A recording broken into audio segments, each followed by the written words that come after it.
In the deep, arid desert of Nevada, far from the prying eyes of the curious, lies the infamous Area 51. Shrouded in mystery and surrounded by conspiracy, its secrets are guarded fiercely by those who work within its heavily fortified perimeter.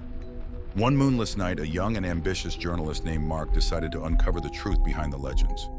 Mark had heard whispers of strange experiments and extraterrestrial activity, but it was the recent disappearance of a fellow reporter that pushed him to take the risk.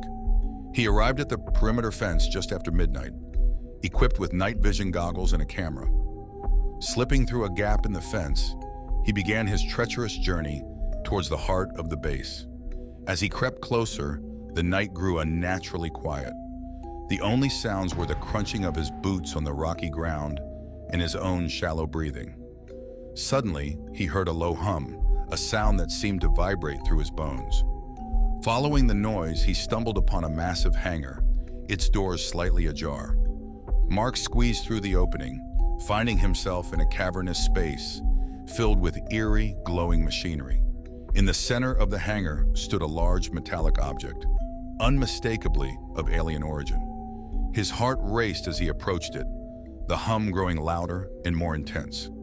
He was so engrossed in the alien artifact that he didn't notice the figure approaching from the shadows.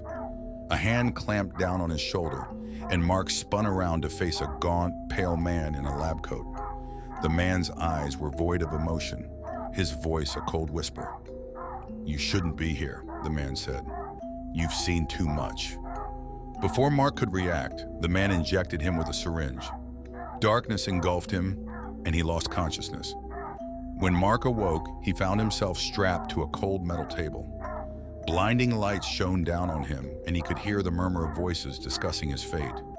Panic set in as he realized he was the subject of their next experiment. Desperate to escape, he struggled against his restraints, but they held firm. As the scientists prepared their instruments, Mark caught sight of a reflection in a nearby monitor. His own face stared back at him, but something was horribly wrong. His eyes had turned a sickly glowing green, and his skin had taken on an unnatural pallor. He realized with growing horror that he was becoming one of them, a hybrid of human and alien. The experiments had already begun to transform him, erasing his humanity bit by bit. He screamed, but the sound was swallowed by the sterile walls of the lab. Mark's story became just another whisper in the wind, another piece of the chilling legend of Area 51. Those who dared to venture too close to its secrets never returned the same, if they returned at all. And the desert, ever silent, kept their secrets well.